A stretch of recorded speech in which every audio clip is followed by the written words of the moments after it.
Salman al-Farisi, who happened to be paired with Abu Darda radiallahu an, he notices that Abu Darda radiallahu an, his wife was not keen at all in anything, no dressing up, no, she was not even bothered to be speaking to him in a certain way and all sorts. So he asks her, what's the problem? What's the matter? This husband-wife relationship, there's something. And this teaches us that when we notice within our friends something of this nature, within the limits of the Sharia, we should get involved in order to solve the matter.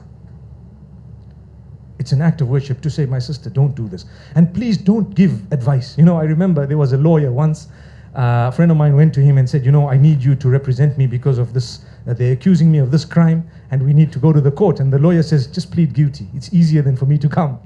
I'm like, what's going on? He says, just plead guilty. But what do you mean? No, it's just a $20 fine anyway, or whatever it was. And if you're going to, he says, what are you talking about?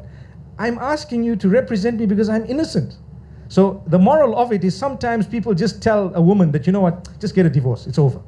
That advice is wrong. If that was the starting point, it's wrong. Yes, if there was something serious that happened and someone beat you up and someone, you were black and blue and you came, then we would tell you, come, let's go away. No man should be beating a woman. Not at all. May Allah subhanahu wa ta'ala safeguard us. But I have to say, no woman should be beating a man. Because I'm a marriage counselor and I do know, I'm a marriage counselor and I've come across a lot of cases of late where the guy comes beaten up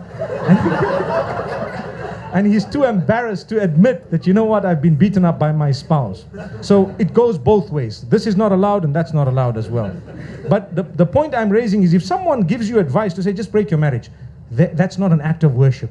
If that was the starting point, you just said, break your marriage, break your marriage. You're breaking everybody's marriage. Work on it. Everyone goes through some form of turbulence. Marriage will have to struggle with a little bit of turbulence, and your test is to see the durability, how long or how much you will be able to do. Because I know of people who've struggled for 5 years, 7 years, and after that, house on fire. Wow. So much that the house was burnt down. MashaAllah. May Allah grant us goodness in our homes. Remember, if you sacrifice, you're ready to sacrifice, you will definitely be able to achieve. So Abu Darda radiallahu anhu, he was asked by Salman al-Farisi radiallahu anhu, he says, in fact, as Salman al-Farisi notices that at night, this man gets up in prayer and he's praying all night. So he says, you know what? Stop. Go back to sleep. He was offended. He says, you're stopping me from praying. I'm going back to sleep. You're telling me to go back to sleep. He says, yes, go to bed. I'm telling you, go to bed. So he went to bed. A little while later, he notices Salman is gone. He gets up and he wants to pray again. Salman was watching. He says, go back, go to bed. And this happened a few times. And then when there was a last portion of the night remaining, Salman gets him up and says, hey, you can now come and pray. So he was praying, and then Salman says, you know what? I just want to teach you something. Your wife has a right over you. Your body has a right over you. Your organs have a right over you. Your family has a right over you. So you need to fulfill every right. Don't just be lopsided, one-sided. You just do one thing and you ignore the rest of the rights. So he said, okay. And in the early morning, Abu Darda goes to the Prophet, peace be upon him, and relates the story and says, Salman stopped me from praying. He told me to go back to bed, and he did this, and he did that. And at the end, he told me the story. The Prophet says, Sadaqa Salman. Salman spoke the truth. Done. From that we learn. Now do you know the story of Salman? Put up your hand. MashaAllah. So from this we learn that you need to fulfill the rights of it's an act of worship to go to bed with the right person. Did you ever think of that? It's an act of worship. The Prophet, peace be upon him, said it clearly, more clearly than I just said it now. He says, Fi budu'i ahadikum sadaqa.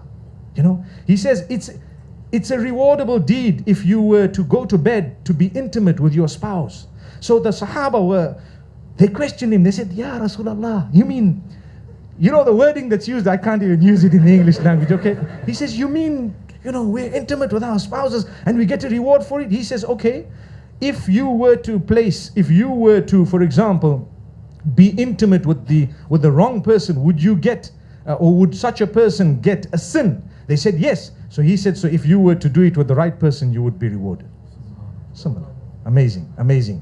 May Allah subhanahu wa ta'ala help us, and may He open our doors.